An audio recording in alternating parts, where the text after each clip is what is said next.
नमस्कार दोस्तों, आपका एक बार फिर से स्वागत मेरे इस YouTube चैनल पर। दोस्तों, एक बार फिर से विनम्र निवेदन, यदि आपने मेरे चैनल को सब्सक्राइब नहीं किया तो तुरंत कीजिए, बेल आइकन अवश्य दबाएं और साथ ही पुरानी वीडियोस आप देख सकते हैं, कमेंट कर सकते हैं, लाइक कर सकते हैं और शेयर भी कर सकते हैं। तो दोस्तों, पुस्तक समीक्षा कार्यक्रम की 196वीं कड़ी 196 एपिसोड हो चुके हैं। ये है 196 एपिसोड। आज मैं लाई हूं आपके लिए एक नई पुस्तक, हारी नहीं हूं मैं। ये एक कहानी संग्रह और इसकी रचिता है सरिता कुमारी। आप देख सकते हैं सरिता जी को। और अब मैं थोड़ा सा परिचय इस पुस्तक के बारे में। हार्डबाउंड में 2022 में प्रकाशित हुई है। भावना प्रकाशन दिल्ली से आई है। 400 रुपये मूल्य, पृष्ठ 144। और परिचय सरिता जी के बारे में थोड़ा सा बताना चाहूँगी। पटना निवासी हैं, एमए हिंदी किया है, बीएड और हिंदी में सृजनात्मक लेखन डिप्लोमा भी किया। इन्होंने व्याख्याता हैं हिंदी की। हाजी शेख अब्दुल गफ्फार इंटरमीडिएट महिला कॉलेज दानापुर पटना। 2 कहानी संग्रह आ चुके हैं, नुक्कड़ नाटक आ चुका है, अनेक पुरस्कार इनको मिल चुके हैं। और इसमें मैं थोड़ा सा पढ़ना चाहूँगी। किलकारी द्वारा आयोजित बाल सृजनात्मक लेखन कार्यशाला में विशेषज्ञ के रूप में इन्होंने योगदान दिया। बिहार बाल श्री सम्मान चयन कार्यक्रम में विशेषज्ञ एवं निर्णायक की भूमिका इन्होंने निभाई और निर्णायक मंडल में ये सदस्य के रूप में इन्होंने योगदान दिया। बिहार शिक्षा परियोजना परिषद द्वारा शिक्षा दिवस के अवसर पर आयोजित प्रतियोगिता में। उसके अलावा बिहार शिक्षा परियोजना के अनौपचारिक शिक्षा कार्यक्रम से जुड़कर वर्ष 1992 से 1996 तक स्लम एरिया के बच्चों के लिए साक्षरता अभियान का संचालन भी किया। इन्हें बिहार हिंदी साहित्य सम्मेलन द्वारा साहित्य चूड़ामणि सम्मान मिल चुका है। मिशन ममता परियोजना के अंतर्गत अनाथ मुक्त भारत कार्यक्रम में विशेष योगदान के लिए इनरव्हील क्लब द्वारा आउटस्टैंडिंग प्रेसिडेंट अवार्ड भी इन्हें मिल चुका है। तो ये था परिचय सरिता जी का। और अब मैं बताती हूँ, इन्होंने पुस्तक समर्पित की है घरेलू हिंसा की शिकार महिलाओं एवं बच्चों को। और भूमिका लिखी है डॉक्टर शिव वंश पांडे। ये पूर्व उपाध्यक्ष एवं निदेशक बिहार राष्ट्र भाषा परिषद पटना, संप्रति प्रधानमंत्री बिहार हिंदी साहित्य सम्मेलन। इन्होंने क्या लिखा है? इन्होंने लिखा है इस पुस्तक के बारे में कि कथा कोविद सरिता कुमारी के लिए कहानी केवल मनोविनोद के लिए नहीं लिखी जाती। कहानी में सामाजिक समस्याओं से संवाद और उनका तार्किक समाधान भी रहना अभिष्ट है, अन्यथा कोरे उपदेश की श्रेणी में डालकर पाठक उसका बहिष्कार कर देंगे। तो सरिता जी ने सामाजिक समस्याओं से संवाद किया और खाली उपदेश ही नहीं दिया बल्कि समाधान भी दिया इन्होंने। और इन्होंने बताया कि इसमें करुण व्यंग्य की मुखरता द्रष्टव्य है। और ये तो थी भूमिका। और अब मैं समीक्षा में बताना चाहूँगी, इन्होंने शायद अपनी कहानियों के बारे में कुछ नहीं लिखा। तो अब मैं बताना चाहूँगी मैंने क्या पाया इस पुस्तक में। 12 कहानियाँ इसमें शामिल हैं। लंबी कहानियाँ भी हैं और छोटी कहानियाँ दोनों हैं। प्रथम कहानी है जीत। ये चाइल्ड अब्यूज़ की कहानी है। ढाबे पर काम करने वाला 12 वर्षीय भोला ट्रक ड्राइवर उससे गलत काम करता है और शालिनी एक एनजीओ की मदद से उसे न्याय दिलवाती है। ढाबे वाला, ढाबे के मालिक, नेता सब मिले हुए। नेताजी भी लड़कों के साथ व्यभिचार करते हैं। आसान नहीं थी लड़ाई। इस क्रम में शालिनी के ऑटो को टक्कर मार दी गई, जिससे उसकी रीढ़ की हड्डी टूट गई, वह अपाहिज हो गई। फिर भी उसने हार नहीं मानी और अपराधियों को सजा दिलाई। सत्य की जीत होती है हमेशा दोस्तों।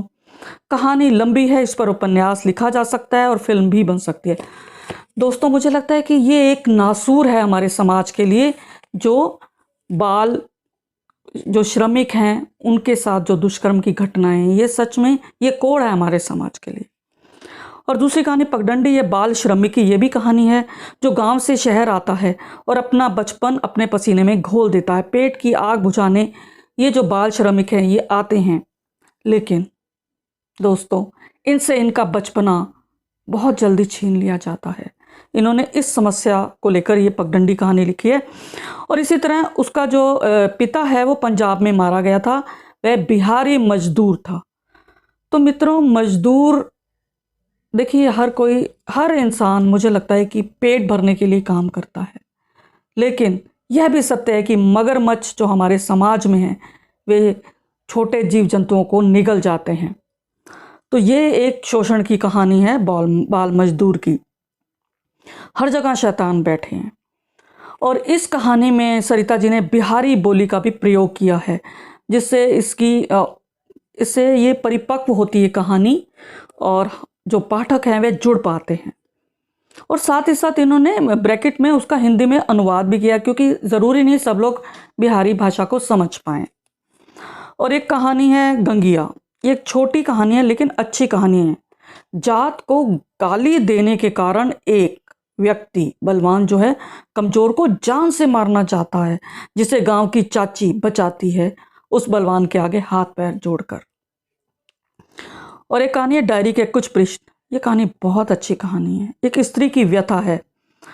पति परवाह नहीं करता तो वह भी अपनी सेहत के प्रति लापरवाही बरतती है। मित्रों, बहुत सी महिलाएं ऐसे ही हैं जो अपनी सेहत के प्रति लापरवाह होती हैं, लेकिन इसका खामियाजा उन्हें ही भुगतना होता है। मैं एक बात स्पष्ट करना चाहूंगी कि सबसे सच्चा दोस्त आपकी सेहत, आपका स्वास्थ्य है। तो ये कहानी उसी पर है। इसमें बताया गया है कि जो पात्र है, मुख्य पात्र है, उसकी सहेली उसको जबरदस्ती डॉक्टर के पास ले जाती है और ट्यूमर निकलता है और उसका इलाज कराती है, और उसे कहती है कि तुम बुटीक खोलो, तुम अपनी पहचान बनाओ। तो वह एक प्रेरक कहानी है, एक मोड़ आता है इसके अंदर, और बहुत अच्छी लगी मुझे। लेकिन कुछ गलतियां इस पेज में हैं, और हालांकि मैंने पूरी तो इस तरह से इसका मतलब देखा नहीं, प्रूफ रीडिंग मैंने नहीं की।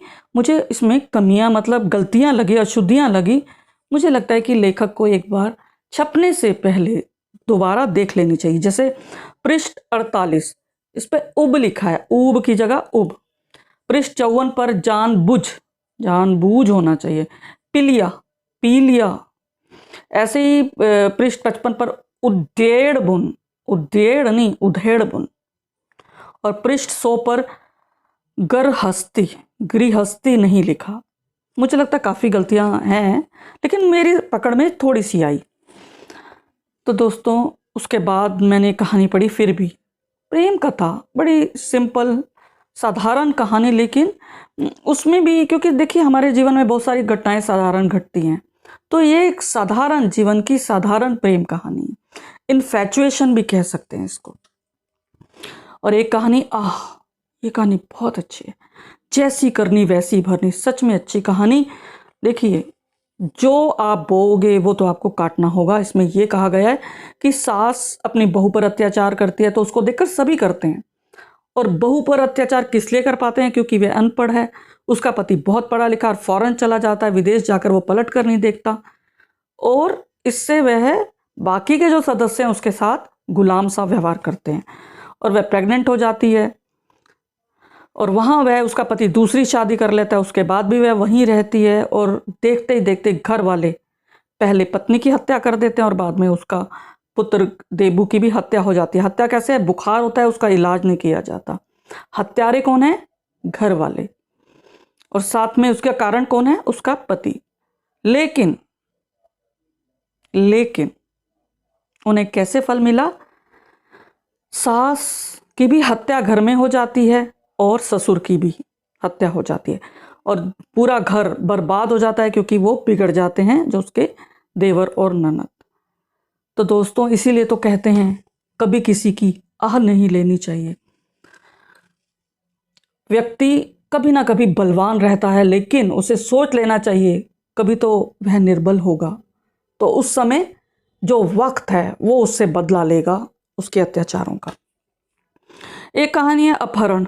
इसमें बताया बिगड़ा लड़का रमन अपने आवारा दोस्तों द्वारा खुद को ही अपहरित करवा लेता है, लेकिन जब घर वालों को पता चलता है, माँ को पता चलता है, तो बहुत दुख होता है। शर्म आनी चाहिए मुझे लगता है ऐसी पीढ़ी को जो अपने माँ बाप की बात नहीं सुनते, और इन्हीं लोगों के कारण, इन्हीं के कारण ही माँ बाप की परवरिश पर प्रश्न चिन्ह उठाए जाते हैं आज। एक कहानी है हारी नहीं हूं मैं। ये शीर्षक कथा बहुत अच्छी कहानी।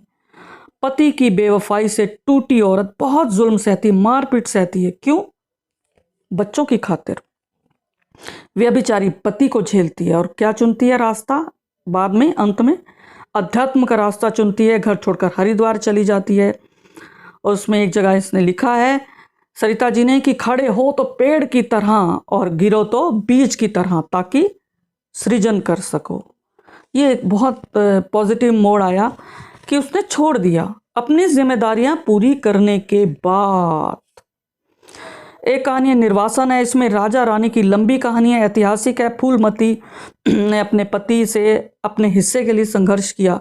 पर मुझे लगता है कि ये जो कहानी है ना, ये इस संग्रह में थोड़ी सी हटके है, इसका फ्लेवर अलग है, क्लेवर अलग है। तो मुझे लगता है इसकी जगह कोई और कहानी भी रख सकती थी। एक कहानी स्व कल्याण, ये एक एनजीओ चलाने वाली अमीर महिला पहले अपना कल्याण करती है, बाद में दूसरों का। समाज सेवा के नाम पर दिखावा करती नीलिमा, लेकिन दूसरी ओर निस्वार्थ सेवा करना चाहती कहानी की नायिका अपनी बाई की बच्ची को पढ़ाती है, चुपचाप बिना दिखावे समाज सेवा करती है। एक कहानी है यह वो घर तो नहीं था। सच है, यह पति पत्नी जब साथ रहते हैं, ज़्यादा वक्त गुजारते हैं तो लड़ते हैं, इसमें भी यही बताया गया। लेकिन जब वे अपनी अपनी राह अलग चुन लेते हैं, किसी और काम में बिजी हो जाते हैं, व्यस्त हो जाते हैं, एक तरह से मूक समझौता कर लेते हैं कि तुम अपने रास्ते, मैं अपने रास्ते, रहते एक ही घर में हैं, पर अब वे पहले की तरह लड़ते नहीं। और उनके बच्चे भी इस बात को अनुभव करते हैं। नहीं तो उससे पहले बच्चे डरे सहमे रहते थे। मुझे लगता है कि ये पति पत्नी को बच्चों की खातिर समझौता कर लेना चाहिए। मैं ये नहीं कहती कि आप प्रताड़ना सहते रहो, मार खाते रहो, ऐसा नहीं है। लेकिन अगर गुंजाइश हो समझौते की, तो मुझे लगता है कि बच्चों की खातिर कर लेना चाहिए। क्योंकि दो बर्तन साथ रहते हैं तो खड़कते हैं। भाई बहन में भी लड़ाई होती है, माँ बाप में भी थोड़ा बहुत लड़ाई होती है। तो इसीलिए मुझे लगता है कि जहाँ तक अगर हो सके, संभव हो, तो रिश्ते को जोड़ने का प्रयास करना चाहिए। और एक कहानी है यह वो घर तो नहीं था, ये मैं बता चुकी हूँ, सॉरी। उसके बाद थी अंतिम कहानी समाधान। इसमें भी यही बताया है कि जो नायिका है वह अकेलेपन से बचने के लिए वह अध्यात्म का रास्ता चुनती है और वह गंगा किनारे बने धाम में जाती है, ताकि वह अकेलेपन को छोड़कर एकाकी जीवन थोड़ा सा कुछ क्षण बिता सके, ताकि उसके अंदर एक आध्यात्मिक शक्ति का प्रवाह हो। मित्रों, मुझे लगता है कि अध्यात्म शक्ति तो देता है, साथ में जीवन को नए अर्थ भी देता है। तो ये था इनका कहानी संग्रह हारी नहीं हूं मैं। सच में दोस्तों, स्त्री कभी हार नहीं मानती और माननी भी नहीं चाहिए। और इसमें उपमा, उपमान, रूपक, उत्प्रेक्षा, अलंकारों का अच्छा प्रयोग किया। धारा प्रवाह भाषा है, कहीं कहीं इन्होंने अपनी भाषा का भी प्रयोग किया। मैं देख रही थी इसमें संवादों में, और अच्छा लगा, क्योंकि हम सब जानते हैं स्थानीय शब्द अच्छा रोचक बनाते हैं, कहानी को एक पुष्टता देते हैं। बस प्रूफ की अशुद्धियाँ थोड़े से वो ठीक कर लेती तो ज़्यादा अच्छा रहता। तो दोस्तों, फिर मिलेंगे अगली कड़ी के साथ। तब तक मुझे आज्ञा दें। धन्यवाद मेरे साथ जुड़े रहने के लिए।